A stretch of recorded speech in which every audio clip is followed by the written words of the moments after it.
Good afternoon, everyone. Welcome to CJTV. Yes, Criminal Justice Television with your host, me, Dr. Michael Gurley. It's going to be an exciting day. Hope everyone had a great New Year, great New Year's Eve. Hope it was entertaining. Hope you did something extra and out of the ordinary. Before we get started here, we're going to get the old YouTube chat going.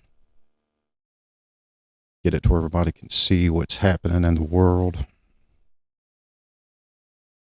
It's a one professor show. Let's get this thing opened up. Chat is open and feel free. Throw that information in the chat. We're going to get some of this done so everybody can see their chats. Everybody can see that cool information flowing through the screen. The old one-man show.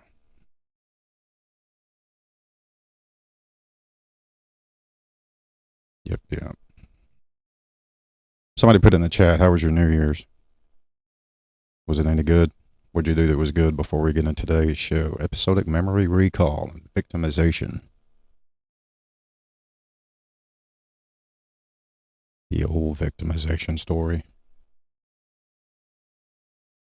Well, CJTV is basically designed on setting up a platform for scholarly talk, scholarly education, so to say. Something that would be open to interpretation, of course. Something that, can be used in a classroom, a university setting. By any means is this no substitute for the classroom. This is no substitute for the learning experience, face-to-face, distant learning, online. It's no experience, but it's here for the developing scholar, the student, the genius brain in you. Today's topic, episodic memory recall. Why victims have trouble recalling episodic memory trauma, or just simply recalling what happened in the moment. What was the actual problem, and why are they unable to recall that memory? Let me get these moderators set up here real quick. Get these ones done. And they're coming in. Thanks, Amanda. You're now a moderator. Fantastic developing scholar. Personal professional relationship. Thanks for showing up. Victimization. Bypassing the narrative center. Bypassing what the brain recalls from a moment in time, from that episodic, that traumatic moment. Why does this become an extensive topic in 2025? Well, I've received several emails, several questions about witness statements, interviews, especially taking the Brown shooting incident, for example. Cameras everywhere, multiple eyes on the scene, but the details and the fragmented information that goes into law enforcement or goes out, circulated into society from law enforcement to possibly identify or apprehend someone, it's subject to episodic trauma. It's subject to episodic memory recall. Fragmented sensory bits, smells, sounds, feelings, the emotion. The brain is only going to process at the speed that the brain is targeted and or developed to process at. It's not a manifest, it's not a development of amnesia or intrusions. It's a traumatic incident in the moment. The manifestation or causation of constructs of the brain being able to recall the details happen immediately after the trauma. So it's not we got more moderators coming in. Stand by. It's not a unchallengeable construct. It's not an unchallengeable target, episodic memory recall. It's a symptom. It's a highlighting. It's a traumatic memory from a distinct regulation and or ill-regulated incident.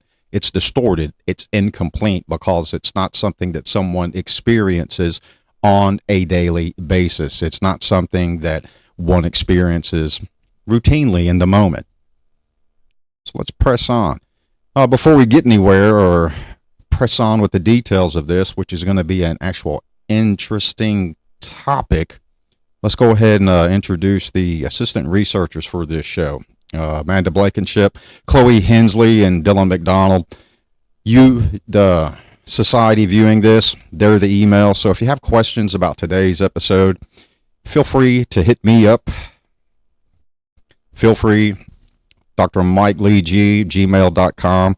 We're also on YouTube and Rumble, Dr. Mike Gurley CJTV. We're on X. We're not hitting live stream on X for obvious reasons. This is not a political venue, and X has political venue, but we will be putting links on X and links on Facebook as well to resort back to Rumble and YouTube to actually view the content of it. And with our research assistants for the day, I would like to give my thanks and gratitude for the work that was done. I'll keep this up for a second. Please subscribe, give a thumbs up. You know how it helps that fantastic IT world or social media algorithm to where it gets out there and people can actually see things. So for the chats, we're going to shut that down for a second. We're going to get into the mix of this. Trauma, fundamentally, it alters a few things. Your memory gets hijacked. Your memory gets distorted. It's not the, argument or idealism that, hey, you can't remember. It's there. It's in the brain. Think of the brain and the specific areas of the brain we're going to talk about today as a filing cabinet. But first, you've got to understand the actual chemistry of the brain. And we're going to shift over here. And by all means, this is not a classroom substitute for anyone, but it's something that someone can use in an upcoming semester, spring of 2026, wherever you're at, university, college, it really doesn't matter the aesthetic of it. We're here to actually promote the actual development of scholars and critical thinking. Let us get a display going for you. Trauma memory recall, the triggers, the episodic memory portion of it, the parts of the brain, and we're going to kind of cover this within the full limbic system itself, understanding the neurobiological and the psychological effect and the impact of the moment. Law enforcement, it's critical. Investigators, medical staff, practitioners, and in the world of criminal justice, one has to understand fundamentally there's a symbiotic circle. There's the CJ, professional criminal justice, which are all aesthetics of law enforcement, criminal justice, in a whole. Then there is the inclusion of a psychology, and a sociology. All three work together. And it's a fundamental link. It's a symbiotic circle. You're not going to have one that's effective without the other in practitionership, boots on the ground, people in the actual aesthetic positions in society working without the research that comes behind it. So keep that in your mind as we kind of press on with, today's topic of episodic memory recall. When you're really critically thinking about episodic memory recall, it's a structured peer. You can't get away from the structure of peer because the trauma impact, the hijacking of the memory, the manifestations, the brain structure itself, understanding the biological and physiological aspect and how the brain works itself, the treatment process, and we're not necessarily talking about or aren't going to talk about treatment after the incident, but treatment during the incident and treatment during information gathering and information gaining from, from a victim or from a witness or even from, professionals that would be aesthetic law enforcement or investigators or just sociological aspects of it, people in society, the crime victim, the DID, dissociative disorder, and or splitting from during disassociation into another aspect of oneself. Yes, we're not talking about multiple personality, but we're talking about withdrawal manifestation triggers that actually shift one out of the moment itself. Witness failure, legal challenges, case studies, integration, and then we'll hit the conclusion on it. Always kind of keep in mind the chats are open. So if you got those comments that are on a scholarly nature and or positive nature to take us in a direction to where it could, shift your knowledge in a little bit more of a positive way, please put it in the actual comment section. Put it in the comments. Let's understand how trauma works. Number one, brain chemistry, the brain chemistry of it. Stress hormone floods, endorphins, dopamine, the amygdala just the override. And for those of you that, hear these words and you have difficulty pronouncing these words, that's fine. The word amygdala, it's not it's pronounced an O, amygdala. All right, it's the portion of the brain, but that section of the brain within the hippocampus that acts as a filing cabinet goes into overdrive. It's overactivation, so it's going to shift a little bit. Survival mode. Everyone's heard of that fight or flight shift syndrome. Well, that's what's happening within the brain. That's what's happening within the storage process of the brain. The brain starts to get fragmented. All right, memories get put into specific areas of the limbic system, the amygdala and the hippocampus. Brain chemistry, dopamine. The brain prioritizes what it must flood the body with during the fight or flight syndrome. The incident, the stress. So the extreme threat, the emotional context, the context of the narrative, thus the questions. You saw the gun, but you can't describe what the person looked like that was holding a gun. We heard that with the Brown shooting, with the actual students, the one that was interviewed at the door and, did the media releases. Well, the argumentative theory of, hey, it's not uncommon. It does happen. It is, a subject that investigators must attempt or must try to identify because the brain is under a chemical stress. The memory is being hijacked. The inaccessible narrative. The inaccessible narrative happens at the moment. It happens in the moment. The moment is so traumatizing that the intense emotions take over. Fight or flight. The brain is not consistently thinking of, remember the descriptive features, remember what is going on, remember the minute details, remember the incident details that you're going to have to tell someone, or you would tell someone, hopefully during or after an intrusive traumatic moment to one's daily routine. Timeline gaps. It's kind of like calling, time of death. It's time since death. Unless you're standing there with a watch on and you're a medical doctor, you're a certified PhD, MD, practitioner, medical, you're not going to call a time of death. That's just an example. It's not even in existence, time of death. It's time since death. So the brain is not triggered that way. The brain is not working that way during the fight or flight syndrome, the chemical imbalance, the chronologicalness of the story, the smell, the sounds, the feeling. That is what's happening, the emotional trigger, not the timeline, not the details of the incident. So the inaccessible narrative of the story during questioning, when, who, where, how, the feeling of intensity is going to take over. Thus, for interview and interrogation, interviewers, investigators, tell me what happened. Write down what happened. You'll see routinely in the CJ career field that emotion will be interjected, something that's subject to interpretation, something that is questionable about the incident itself. Well, no other witness spoke about this. Well, it's based on episodic memory recall of one person itself. Chemical brain shift, the brain shift itself, triggers, all right? What is a trigger? A trigger is a traumatic incident. So the stress hormone, that's what's going to trigger. Who's gotten into an argument and your body felt sore, your lower back felt sore after the actual argument itself, or there was an incident to where you were put in harm's way, or you were in that car with a terrible driver in the city and suddenly the terrible driver made an erratic decision and it shifted your hormone, your emotion.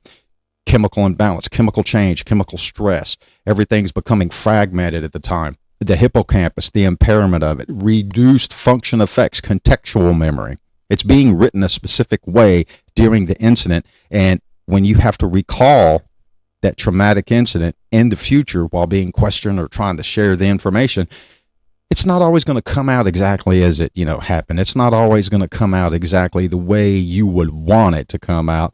And it, may not sound, very interpretable to someone. Someone may not understand the linguistic terminology that you're using. They may not understand the emotional context that you're putting into the disclosure of the traumatic incident.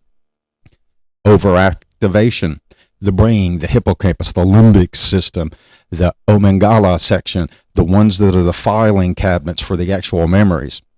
Those are storing, writing. Think of a hard drive. Everything's fragmented on what you see. Every one of you have been in the school system or in the elementary system to where one would tell a story, and by the time it gets to the 5th, 10th, 20th, 30th, 40th, 50th person, it's twisted. It's no longer the same story that the story writer or the originator of the linguistic story presented. It's changed. It's different. It's all subject. It is all subject to interpretation. So while we're here, we're going to throw this up. We're on Rumble right now. We're on YouTube. We're also, we've got the X, but we'll be posting links. And Facebook, we're on Facebook. Just look for Dr. Mike G, CJTV, but you've got to be signed into Facebook. We all know that. So the brain, the chemical, the deformity, the change, what's going on, what's happening, who's seeing something, who's trying to interpret the information that you're giving out. And keep in mind, these are brief topics of discussion, thanks to some of the emails and the assistant researchers, we've got here on Criminal Justice TV, CJTV, and it's not just all me. There are multiple people involved in this. It's a joint union. And this is our first show, January 2nd, and we'll be having a lot more, so keep up with the channels. Intrusion, flashbacks. Now, we've got to understand the manipulation, the manifestations, the trauma, the traumatic memory recall, intrusions, flashbacks, sensory fragments, or feelings of sudden overwhelming trauma. Even while being questioned, even while having to recall the incident itself, it's traumatic. It's not easy because someone is subjecting you to linguistic preview, meaning verbal preview of the words that you're saying. Factual, credible, he, she, they, them, I think, I believe. Where's the credibility of it if it's an investigation or if there is, victimology involved in it, the interpretation of who is the criminal, what was the true intent, what is the victim status here. Amnesia blocking. Yes, amnesia blocking. We're not talking about, falling off of a ladder and hitting your head on a rock or a ground. We're talking about the event itself, the traumatic moment of the event itself, to where the full limbic system is shoving the moment, shoving the incident, shoving the smells, the sights into those filing cabinets. All of you have had that argument before to where you lost the argument, but the next day you remembered something that would have successfully, made you or aided you in winning the argument. So you wanted to pick up the phone or go see the person and trigger that trigger element, that argument back up again so that you could be successful. But you had that information the day before during the argument. You just could not access it through the limbic system, the trauma, the emotion, what's going on, your heightened awareness, the dopamine, the reflex of the brain. Amnesia blocking. It's a defense mechanism. It's natural. Excuse me. It's not anything that's non-consistent with human development or human behavior. Triggers, external clues. Why would one want to go back and continue that argument? Because it was distorted, incomplete traumatic memory.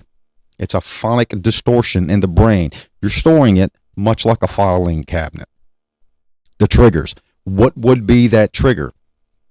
No one knows what the trigger is. Triggers are like constructs, mental sociological constructs that aid in rational choice theory, developmental choice theory, from child to teen to young adult to, full adult, older adult. The trigger, the causation, it is different for every stage in life, and it is different for every individual. Intense memories, emotions, physical reaction, your heart rate, your heart rate, your blood pressure, you start sweating without conscious or, thought to do so. But the unconscious memory of what one would need to recall is still there, but the specific trigger has not been induced for one to remember the detail, recall the information. Thus, example, we'll use this again without going into a case study or specific breakdown. Brown University. Multiple people there, shooter at the door of a classroom. Nobody remembers anything physically. Those are the natures of methods of information that were given during the beginning of that investigation. So, and we're not talking about the investigation. It's not a political venue show. It's just kind of educational to help people with ongoing and or forthcoming semesters in 2026 of spring.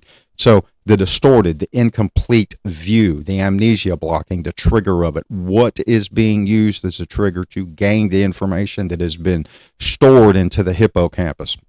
Law enforcement, professional practitioners, training and linguistic preview to get that triggered information, to understand and recognize amnesia blocking, trauma, intrusion, flashback, even questioning interview is still a traumatic effect. And we, get through the actual understanding what's happening here, we really need to focus on understanding how trauma does affect memory. How's it affecting the integrated narrative, the fragment storage? Where's it going? What pieces of the incident or the traumatic incident are we remembering? And it is based on us singularly. Think of a weapon being used. Everyone has a kitchen knife in their kitchen, but unless that kitchen knife is being used in a traumatizing way, the kitchen knife is not that critical to recall unless it's a tool or an instrument. So the fragmented story, what is the information? What is the narrative? What is the detail of it? What is the importance of the kitchen knife versus a day cooking for Christmas dinner, or the kitchen knife was used as a tool during an assault? Things we have to contextually break down. The sensory, the flash. Why is one recovering that specific, memory during questioning? Or did they not recall that memory during questioning, but they walked back into the kitchen and suddenly see a knife and now the memory is triggered? Filing cabinets. Chemical, the brain, how the brain stores the actual information, the stress, the impact of it. The state of dependent access. Now, what would the state of dependent access mean? Memories only, all right? Period. The access of the brain. Accessible when recalling the same emotional state. Trauma, dopamine, endorphins, anger, sadness, remorse, sympathy. Simple emotions trigger specific memory recall. Simple emotions change the chemical structure of the brain. One would argue love, hate, compassion, empathy, specific words, and we're not talking about morals, we're not talking about more ought to, ought not, we're talking about simple emotion, human pretext of response emotionally, the processing of it, the manifestation of the trauma itself. Flashbacks, intrusions. Now, it's critical to understand the difference of a flashback and an intrusion memory. So if you got any comments about what we're talking about, please put them in the chat. Chat is rolling. The flashback experience, the visual cue, the visual aesthetic, much like the knife in the kitchen, much like seeing something happen or seeing an article of clothing or another vehicle. How many times has it been reported that a vehicle was described, but nobody could really aesthetically tell what kind of car it was until they see an exact car that matches the same, and then they get the specific identity of the car?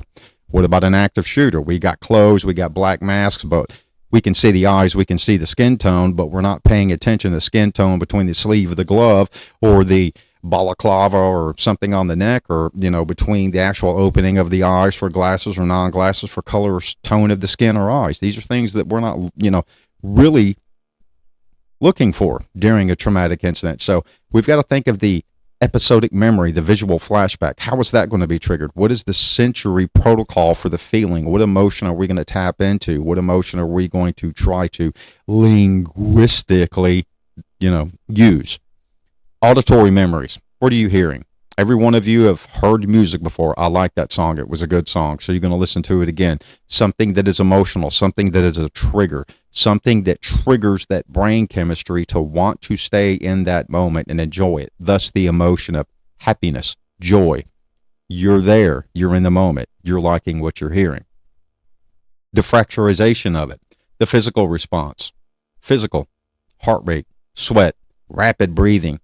Emotional responses that trigger the chemical change in the brain itself. Things that we have to understand in the CJ spectrum, as well as the psychological spectrum and the sociological spectrum.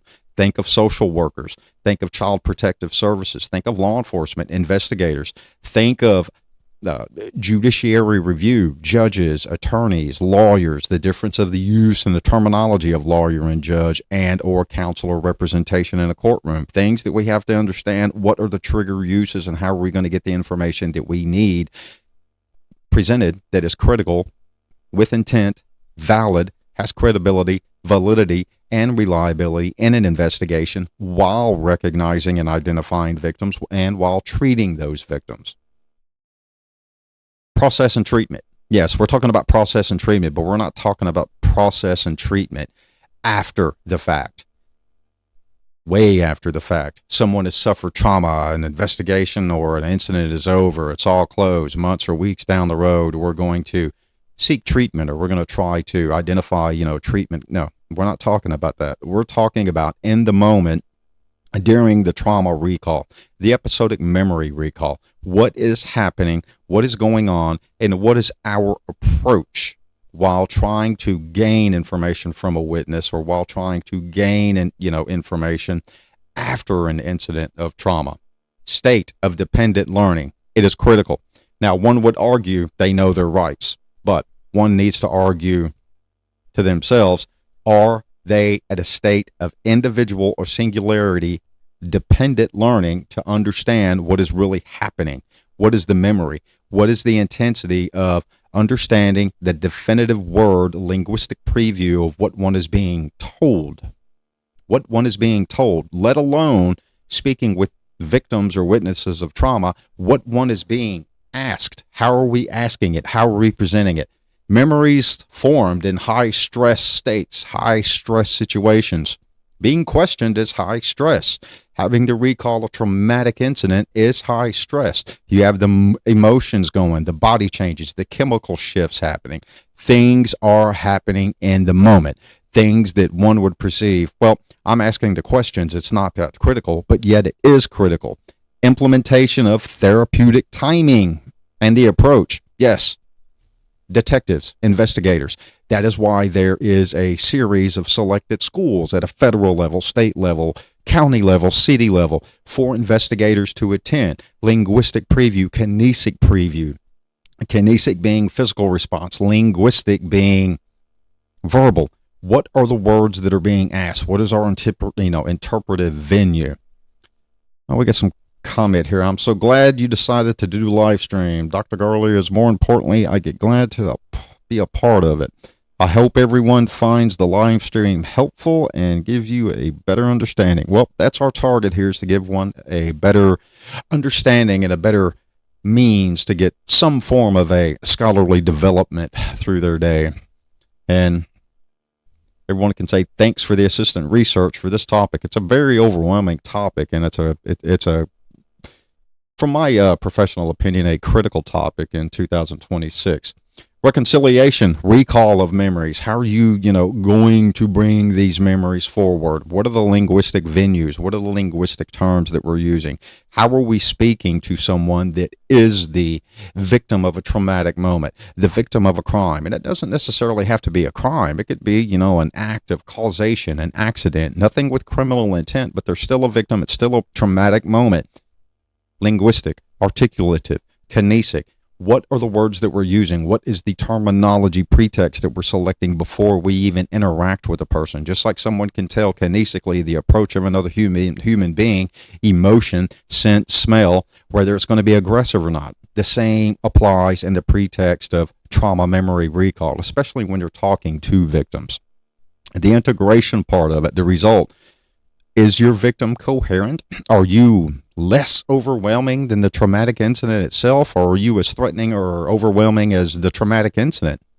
Yes, things you have to actually consider before you step off into that I and I world. Interview and interrogation. Interview is a symbiotic circle of shared information. Interrogation, for those that don't understand the difference, interrogation is accusatory, period, done, over, accusatory.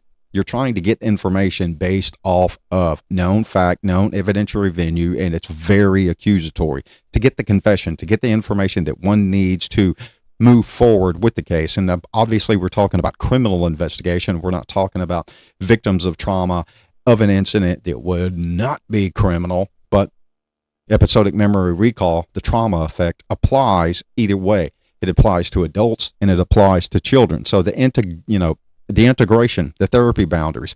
Therapy can be assigned to training with intent to use as a practitioner. Think of medical platforms, psychology, sociology, and law enforcement. They all apply together. You're not going to go have your brain operated on by an introgastral specialist, right? So there's no training there. Yeah, there's no training unless we want medical preview of problems. So the integration, reconciliation tools have to be used while gaining memory information, traumatic memory recall from a victim. And it's hard to, recognize that, especially in 2026, because everyone's sucked into that social media platform, that news platform.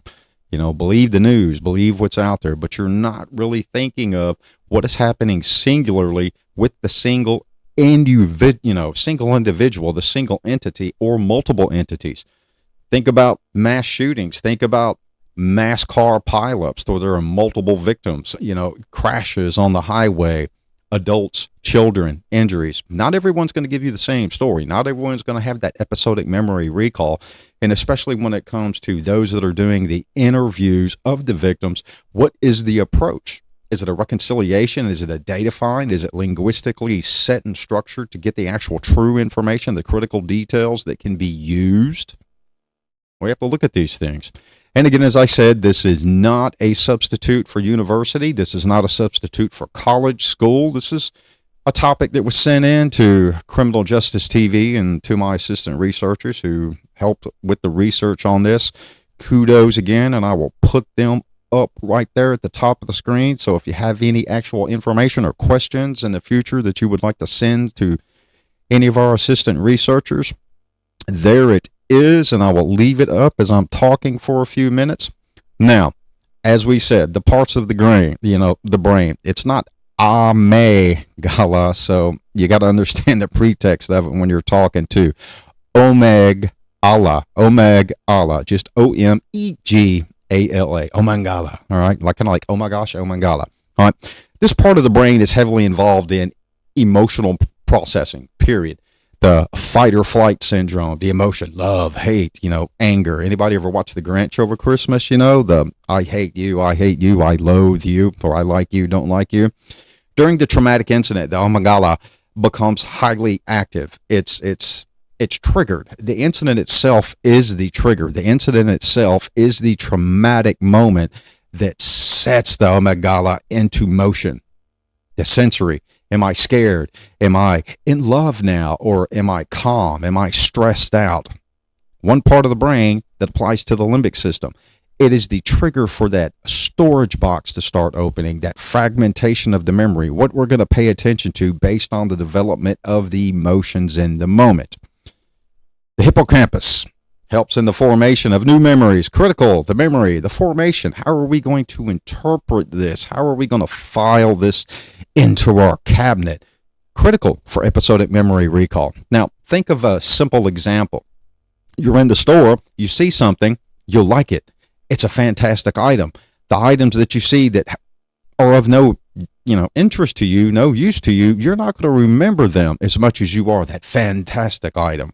You're not going to remember it as much as that beautiful car that you want. You're not going to remember it as much as that cool show that you watched versus the ones that you watched and weren't, very interesting to you. So you changed the channel and went somewhere else.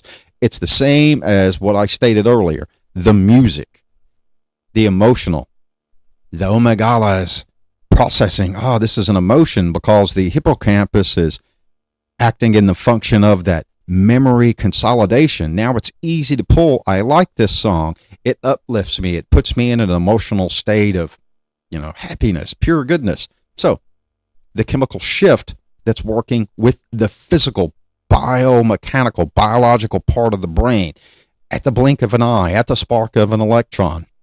See what's in the chat here. How can misunderstanding about memory recall affect investigations and court outcomes?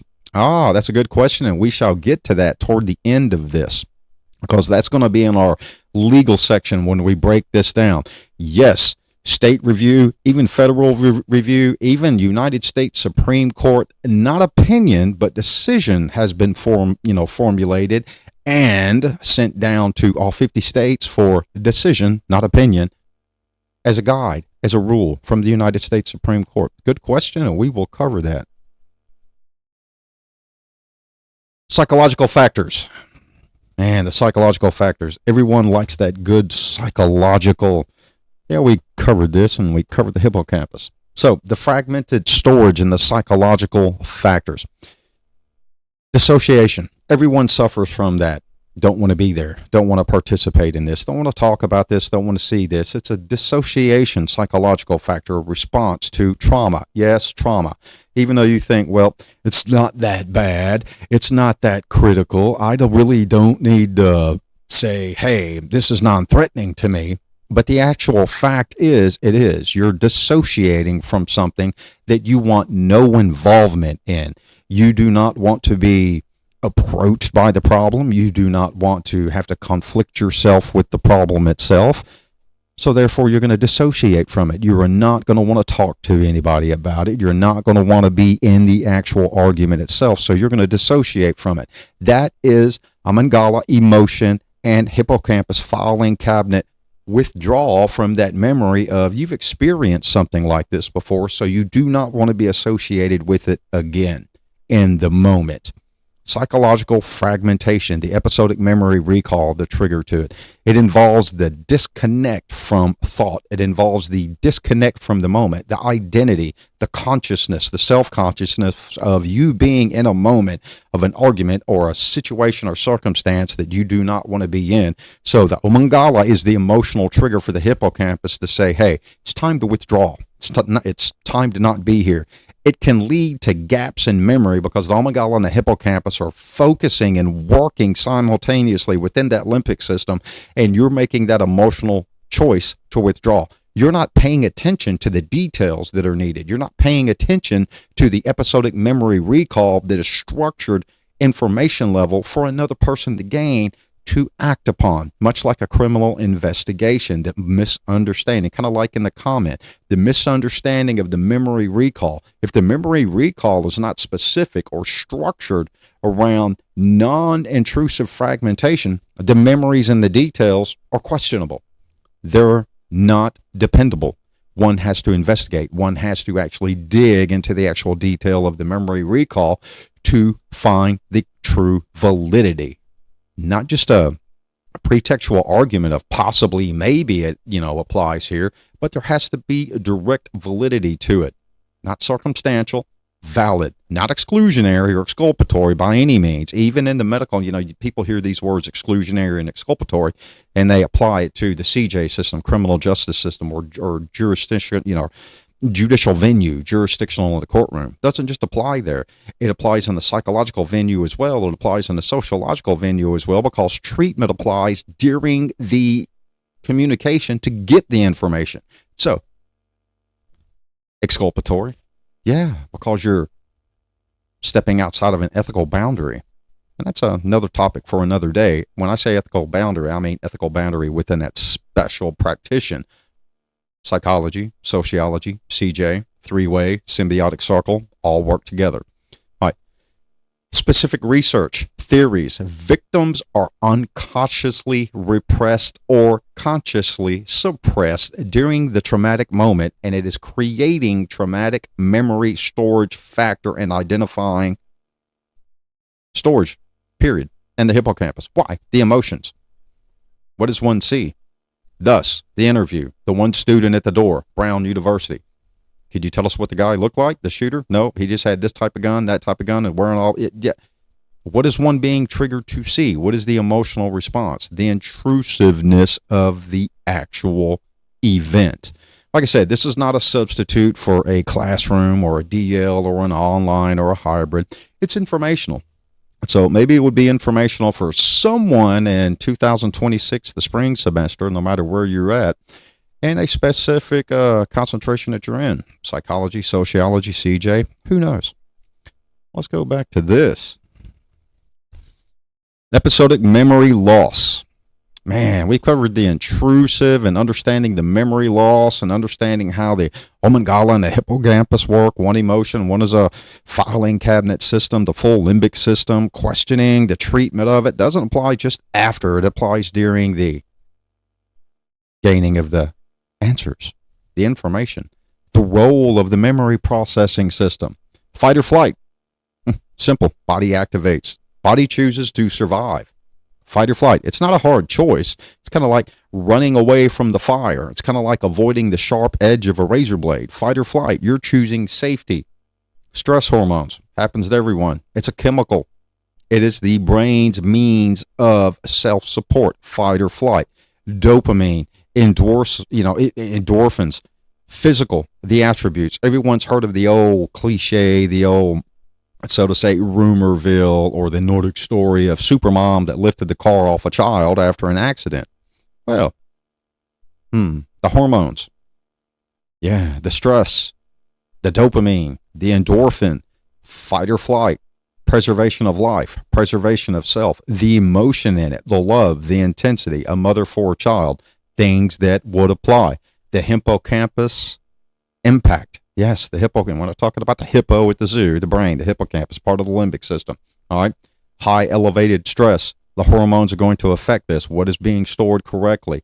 Results, the gaps, the information, the timing, the detail, the structure, even the critical choice of words that a victim of traumatic, episodic memory recall would have to find. Yes, the words that one victim would have to find, in their brain, learning, contextual, rationalization, the construct of the word, the understanding linguistically what the word is, finding the word to express the amygdala and the hippocampus differences, thus interview, thus writing down statements. Tell me what happened. You're going to see hippocampus, what's being pulled out of that filing cabinet drawer, and the amygdala, the emotional portion in the writing, in the verbal witness statement, in the verbal victim statement. Thus, witness testimony, victim testimony, as in the question, how does it apply in a courtroom? We're going to get to that. Here's another one. Why does society expect trauma victims to tell a clear, linear story when that's not how trauma works? Well, you're exactly right. You've answered the question in the question. That is not how trauma works, and that is not how the brain processes the event of trauma. The amygdala and the hippocampus. It's selective, much like you listening and choosing a genre of music. Amygdala is being triggered. What's the joy in it? What's the emotion? You're going to remember that song. You're going to remember how to get on your iPhone or your Android and type in the name of the artist and listen to that song. The gym motivator, the run, the drive motivator, the I'm going to go to school and do a paper. I need a motivating song to make me feel successful. There you go. Same way. Stress, trauma, knowing trauma and stress are about to happen, or introduce trauma and stress that was not scheduled, was not timed, but it's triggered. Answer the question within the question. Yeah, I know. Some of you think you're in a classroom right now. Oh, God, this guy's got us in a classroom. Nope, this is not a substitute. This is a live stream with the intent of broadening the spectrum, giving people and developing scholars / students a broader understanding of possibly select topics they may have to tackle or argue, this coming semester. And I'm kind of hoping it helps everyone out. And again, if you do have those questions, you do have those, hey, I need some, help, or I need, a little bit more information. We do have assistant researchers all the time. We have assistant researchers for this specific show, Episodic Memory Recall. I'll leave it right there for a minute. You can write those down. But the physiological differences in disassociation, the flight, the representation of avoidance, so to say. Disassociation is a psychological response where individuals fear and feel detached. Yes, fear and feel detached. Both work together. Amygdala and hippocampus, the fear of being detached, but yet one chooses the dissociation because they understand the trauma that can happen from being associated with something in the moment that would be traumatizing. So the fear and the feel of dissociation. Detached. Also detached from one's thoughts, feelings, and sense of identity. Yeah, that sense of identity. Now, when I say that sense of identity, I mean, let's think of school. Let's think of academics. Let's think of research. You feel, you believe, you think, yep, you're in the moment. You're that developing scholar. You're that student. Then suddenly someone gives you an assignment that involves the amygdala and the hippocampus. You're like, oh my gosh, now I'm starting to dissociate from that identity of I'm the success story. I'm the great student. I'm the developing scholar. Now the emotions take over. Fear, intense. Yeah, I don't know if I'm going to do good at this. The emotion of regret. Well, I should have never jumped into this bucket because it's above my plateau. Or, not just fear, anxiety. Yeah, anxiety sometimes is worse than fear because it triggers more stress, heart rate, because it's a constant. It's not in the moment. It's not that one traumatic moment that hit you or got, presented to you face to face that you had no choice to dissociate from, but dissociation lingers because you know something is problematic and it is either in the moment and continuous in the future, much like development of a scholarly peer-reviewed paper, which is the intent of CJTV and having assistant researchers. Speaking of that, let's shut this down real quick. Hope everybody got the information they needed to get right there. During the a traumatic moment, dissociation can act as a coping mechanism as well. The withdrawal, the fight or flight, series, creating a sense of disconnection from the actual incident, the trauma itself. Now, when we look at disconnecting from the trauma itself, when we look at one choosing the fight or flight syndrome, it impairs the ability to efficiently co-inherit and develop coherent memories. Yes, coherently develop coherent memories. Now you're like, man, you're using two words that don't make sense, like military intelligent. No, coherent memories that are coherent. It's a repeat. It's infraneous. It's not an impromptu. An impromptu would be like me asking a moderator here in the chat to perform a puppet show. They've never performed a puppet show. It's an impromptu. You're making it up as you go. Infraneous, repetition, knowledge, skill, practice. You've done it time and time again. So it's a coherent dissociation act. You know to withdraw because you have coherent memories of the outcome, the trauma, the possibilities of what the trigger effects are going to have upon you in the future to put you in a amygdala state to where the hippocampus is working and saying, hey, this is depressing. Now you're depressed. I mean, think about this. You've been depressed. You've had that episodic memory recall to where you were in a great mood. You remembered something and now you were depressed for the entire day or the entire week over one episodic memory recall event of coherent memories. Started to say Cohen, like Cohen's G, systematic review, right? Everybody loves that class, right? Yes, statistics. So the coherent memory recall of the coherent interpretation of what the trauma is in the moment. Example, Brown University student at the door. Tell us what's going on. Couldn't tell you nothing. All he could do was tell you black clothes and a gun. That was released worldwide media. Whether it's factual, credible, who knows? We're not arguing this. We're not arguing the media. But that is a coherent practice of coherent memory storage in the hippocampus due to stress, emotion of the amygdala, what is being processed. It's not every day that you go to a study session and walk up to a door and you see a grown human being with a firearm and then use the firearm consistently against one victim. And then you have the victim, other gender, injury to the, head, then the rest of the thoracic, very traumatic with intent, things that were reported in the media. Think of the media, coherent interpretation of what's going on in society. Is the media reporting it right? Does it have contextual value? Is it being represented correctly? We're creating long-term memory effects in the media, live streaming, in the school, in the classroom, in the university, our words, linguistic preview. Do not think that one person does not remember one sentence from another person years down the road. The intent, the disclosure, the linguistic venue, the emotional impact of that statement, of that word, as it was happening in the moment years in the past. It can be triggered based off of an amygdala trigger of an emotion in a hippocampus limbic system drawer recovery of coherent memories that were developed with coherent infraneous development. If you do not understand what's happening, you're not coherently going to develop something. Thus, the perfect example. You teach a child, do not stick the fork in the electrical outlet.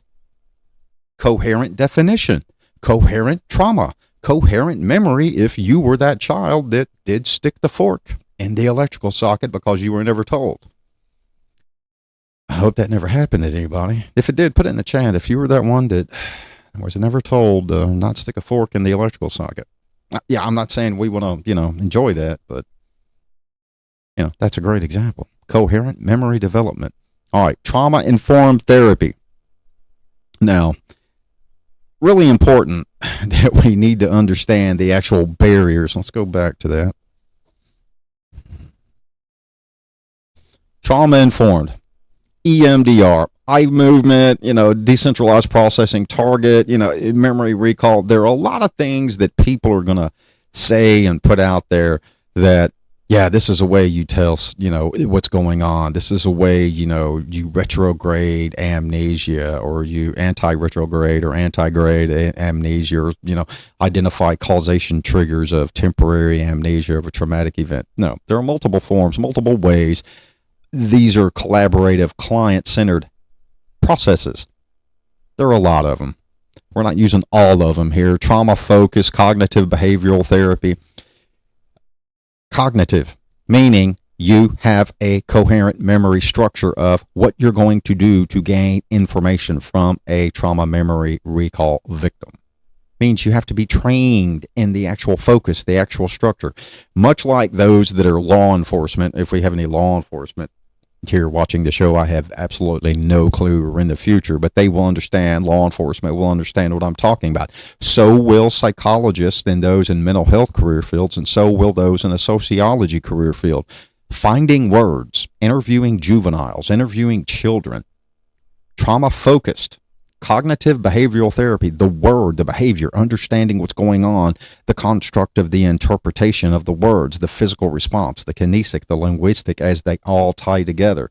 Somatic experience, the experience itself. What is somatic? Body. Episodic, semantic. How are you going to store it? Somatic affects the amygdala and the hippocampus. Body-centered approach, addressing physiological trauma response. Now, a lot of people would like to retrograde that to a simple physical response, eye movement, the EMDR, which, where's someone's eye moving if they're lying to you or telling you the truth. We're not going to argue anybody's point of view, because it turns into a political nightmare, and then, people get their feelings hurt, and then the amygdala expresses emotion, then dissociation, and then the hippocampus drawers start coming open with contextual argument of something that would have happened in the past. And hold on, we're having an audio shift here. All right, we've got it fixed. So it's really not that, critical to argue semantic experiences unless one is using a semantic pretext. Or we got an audio break here. Yeah. Let me reset this audio. Yeah, I'm hearing it in my monitor. Audio break. All right. So, back to the semantic experience. The physiological structure. How we're going to approach it, how we're going to look at it, how we're going to try to understand it or comprehend it. It's that simple. Choice, training, words, things that we're actually going to, use during an interview. And we're going to do some setting changes here right there. Just eliminated a quick shift and a quick change. All right. Phase treatment approach, stabilization, processing, integration. Now, these three are very, very critical for those that are trying to get information. And I see the chat. I will get to it here in a second after I explain these three. Number one, stabilization, safety, coping skills. Thus, the training, the types of barriers, the types of triggers, the contextual information that one did gain and retain contextually. Their own hippocampus, if they're the investigator, if they're the practitioner, asking the questions, seeking the answers, the contextualness of it. That means it's infraneous, practiced, routine. One has been developed scholarly. One has been developed fundamentally. What words to use, what skills, where to reach, what emotions to tap into, how to shift and eliminate amygdala triggers and only focus on hippocampus, memory drawer, retrieval drawer triggers. We got to separate the triggers. The processing. It's kind of like what's in the, chat. How does the processing of trauma work in the human body, in the brain, the chemical imbalance? You've got to understand that. The integration. Rebuild and thrive. Yes, you've got to rebuild. Even though there's a victim of a traumatic incident, you're still rebuilding. You're still contextually structuring and forming that victim, that witness. Yes, you are. You can argue, no, you're not. Yeah, you are, because you're contextually choosing the platform, the questions, the words. You're constructing it. If you're not doing that, then you're really not doing your job well. That's just the bottom line. You're going in empty handed with an impromptu of maybe I'll get something. Maybe this is going to work. It's a contextual base. It's not exclusionary to one set platform. It's a separate understanding. Trauma does not work the same for everyone. It's not going to happen. The amygdala, emotion, the memory recall, the hippocampus, the jaw, the filing, the selective series of dissociation, separating oneself from one individual identity that they routinely are to another. And everyone understands what I'm talking about. Think of you're angry in the moment, but you're not an angry person because there's that causation trigger, right? That barrier, that symptom. It happens. Let's focus here in the chat real quick. Let's see what the chat's got going. Let me open this one chat up there. It's already open. I can see now why victims or people in general do not remember. I know I would rather forget bad things that happen to me, but in reality, it never leaves us no matter how much we try to forget it. That, in fact, is a filing drawer cabinet statement of true validity. It's kind of like the internet. Once it's out there, it's out there. Yeah, you delete it, you get rid of it somewhere, but it's in a node somewhere, which would be a server. Kind of like you sending a text out. It's out there somewhere. You delete it off your phone. Well, it's out there in a server somewhere in a cell phone tower that's assigned to an actual company that a company owns, or it's in an integrated known server that's being boosted off of or used by multiple cell phone companies. You know, it's out there. It's in your brain. It's in the filing cabinet. All of you can remember things. Put it in the chat if you remembered something on a specific day and it was triggered and it wasn't something that you routinely thought about every day. Adult childhood, teen, early teen, late teen. We remember things. It's a filing cabinet. The episodic integration of questioning, identity, the trigger. Understanding the integration of the trigger that triggers select amnesia. You're not remembering this. You're not remembering that traumatic incident when you're out with the friends or the people at the gala of 2005 Christmas or 2026 New Year until a trigger happens. That memory gap is there. Now selective dissociation of amnesia shows up and you're like, ooh, I remember that, but I want to dissociate that memory from me right now because I want to be the happy person. I want to change that identity and be the one everybody wants to be around. It applies to everybody. Now, some, would feel, oh, that doesn't apply to me. Yeah, it does. It applies to everyone. Confusion, disorientation. Yeah. Why did I remember this emotional plateau of trauma? Why is it coming out? It's New Year's Eve. It's great. It's supposed to be mind-boggling. It's supposed to be a memorable experience. Yeah, it's disorientation. The feeling of detachment that happens. You're down now. You're depressed. The amygdala has triggered an emotion because something triggered you contextually to recall a memory from the hippocampus filing drawer. Now the feeling of detachment is here. Now your 2026 New Year's Eve celebration is not fun. It's kind of a drag now. The detachment, the simple difficulty of forming the new amygdala series of how do I get myself out of this emotional state right now? What am I going to do to make myself happy and pleasurable so that everyone sees me as that singular identity of the person to be around, and I'm not the boring one. I'm not the one in the amygdala emotional state right now. So you're going to disassociate from that identity. Fake face. Everyone knows what I'm talking about. That fake identity. It's really not you because trauma's happening. You know that person just lost a loved one, but they're out there showing face as pleasant, trying to be sociable. But really, the amygdala and the hippocampus are destroying the day. Dissociation. They want to move. Having to attend a funeral. Well, that's a perfect example. That was just what I was talking about. Loss of a loved one. Changing the face. And then the treatment barriers we have to identify. The casual link of DID, right? Dissociating from the moment of the episodic memory trauma. How does the brain work in the casual link? Understand that the amygdala and the hippocampus act as a coping mechanism link together. That's why it's the limbic system. Limbic, all together. The overwhelming trauma. It's a trigger. One hides it. One dissociates from it when one knows the contextual moment of what is constructed contextually, who and what they should be in the moment. Yes, who and what they should be in the moment, how to hide, how to repress the actual emotion, how to hide, and how to change contextually the identity.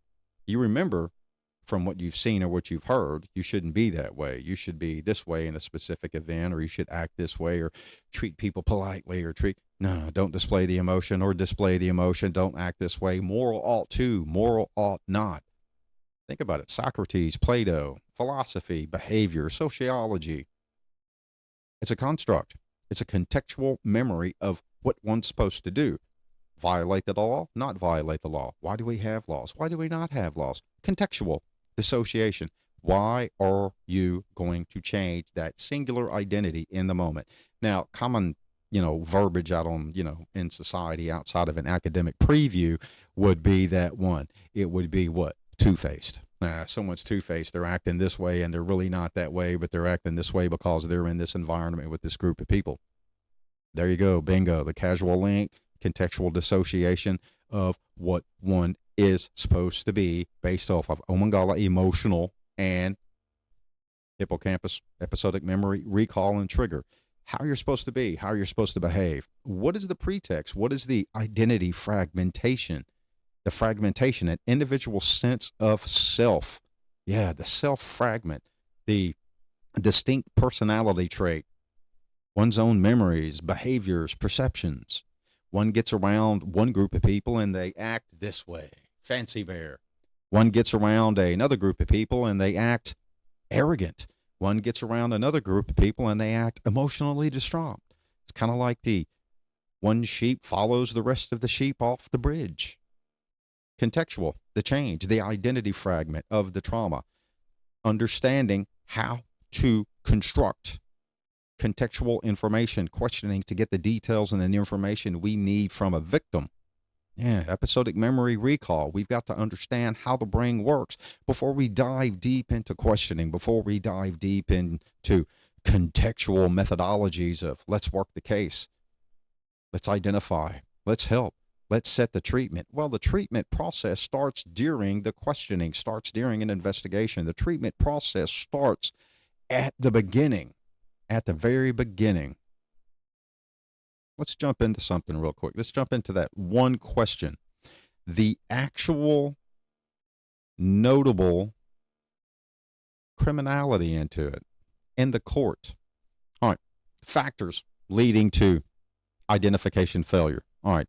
Cases where witnesses could not identify a criminal or someone that would, be identified as a suspect. Poor viewing conditions. Now, yeah, common sense, low lighting, distance, obstruction, this, that, and the other. Interpretation, the audible, the emotion. Now, I've been in classrooms to where I've done the skit or the visualization of behind a closed door and behind the window, looking aggressive towards someone, and then walk back in the room and it's like, hey, Dr. Gurley, our interpretation is you were arguing with someone, or you were, chastising them, or you were, getting on to them for a bad this or bad assignment or bad pay. No, when they were all wrong, 100%. I was excited physically talking to the one other developing scholar or student in the hallway about a cool movie I had seen. Interpretation, poor viewing, stress conditions, trauma, how one contextually argues what is the kinesic, the physical action that they're seeing, and they have to answer a question. How was it interpreted when no linguistic, verbal, key context was even heard? So your senses, that's a trigger. Legality. We saw it as aggressive. Well, was it really aggressive, or was it enthusiasm, or was it the amygdala and the excitement coming out? Put it in the chat. Give me an example of amygdala excitement that would be perceived as bad, or an assault, or something that would not actually be, pleasurable to someone. Let's see what we got going on here. You know what? I never even loaded up the Rumble chat. I have no clue what's going on in Rumble. We'll look at it later. Yeah, well, even if someone, having a funeral, that applies too. Cross-racial identifying. Yeah, that works. I'm sitting here looking at a scroll in another chat. Suggestive police procedures. Suggestive police procedures. But yet, what is a suggestive police procedure? That would be questioning. That would be lineup. That would be, I don't want to say exculpatory, but it would be impressionist. Putting the idea in, putting the value of the contextual information that one is seeking to gain or hoping to be the desired end effect. Yeah. Thus, the education, the treatment, the identity, how to recognize how the brain is functioning, the memory distortion over time. Yeah, memory distortion over time. Witness biased. What is the witness biased? You know, why would someone say, we saw this person in a physical demeanor that looked, scary when there was no argument? The linguistic value, the witness biased. Where's the biased? For notable cases, I'm glad you asked that question because we actually have it here listed in the actual notes for the show, for the actual scholarly review and, yes, peer review, APA 7th edition. All right. Courtney, period. Case of Courtney, 2006. He was convicted and sentenced to life in prison based solely on the verbal testimony of two witnesses who picked him out of a photo lineup. Yes, Uriah Courtney, U-R-I-A-H, Courtney, 2006. Feel free, look it up yourself. I'm not going to give any opinions or any decisions here. It's the whole point of the show. 2006. Later exonerated DNA.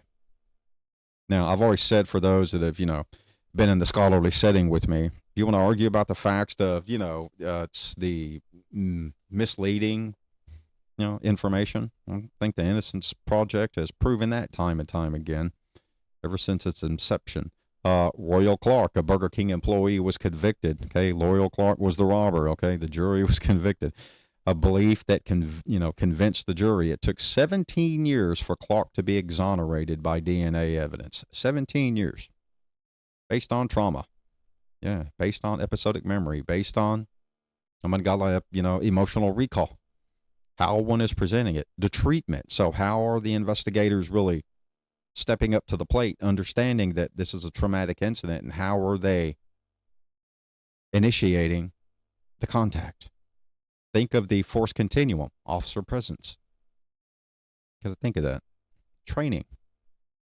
Let's find some other here. Oh, yeah, there you go. As I said here before, legal implications. Courts and legal. U.S. Supreme Court has noted that vagueness of eyewitness identification are and is well known.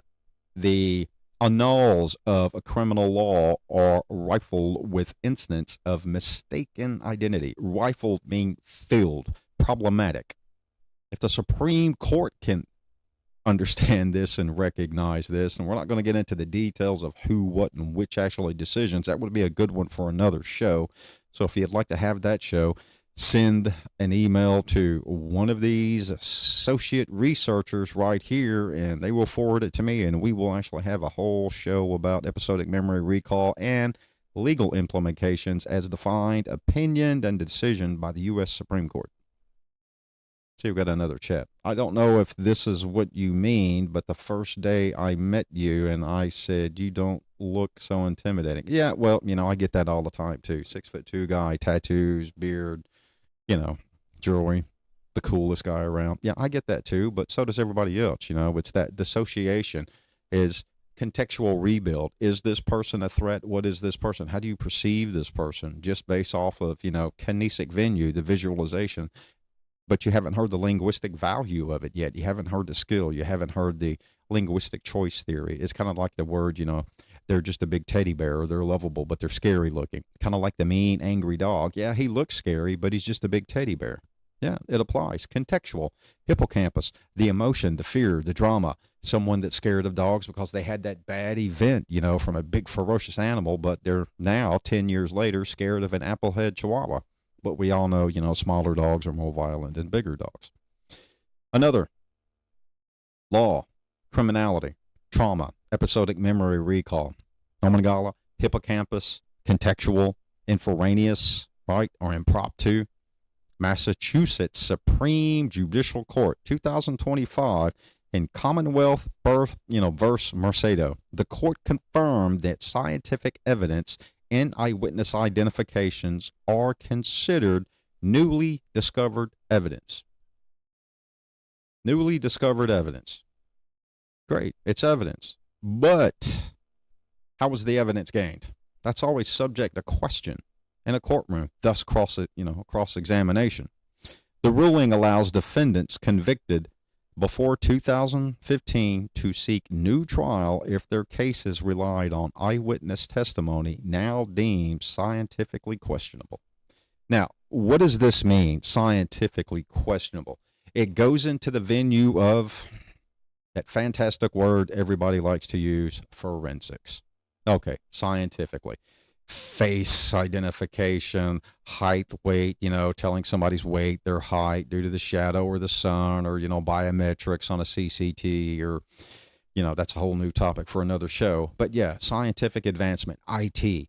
But we have to understand what is the interpretation of the Massachusetts Supreme Court and why this decision. Forensics, preparation for presentation. Preparation for presentation. It's not a scientific plateau to where there's everything that's forensics is science. That's a 100% no. You've all heard forensic science and concentrations in forensics. An example would be, let's take a dentist, right? If we're working a case to where someone has been convicted of assault, typically sexual assault with, odontology or bite marks, dominance, power, they would be a dentist, attend medical school, right? PhD, MD, right? Dentist. Dentology, but they go to school to learn more, follow on to aid law enforcement in specific investigations or specific profile of investigation. Now they have a forensic preparation for presentation to aid law enforcement in prosecution and the prosecuting attorney, the DA, the district attorney. Now it's forensic odontology. It's not just simple odontology, a dentist, it's forensic odontology. Now they have advanced training. They have more advanced technological expertise and understanding. Massachusetts Supreme Judiciary Court, 2025, Commonwealth versus Mercado. Man, kind of like the Innocence Project and DNA. Do that research yourself. Hundreds released. Yeah, eyewitness identification in prison. We're not talking about a week or two. We're talking about 10, 15, 20 years. Another expert testimony and corroboration. We'll close out the legal part with this one.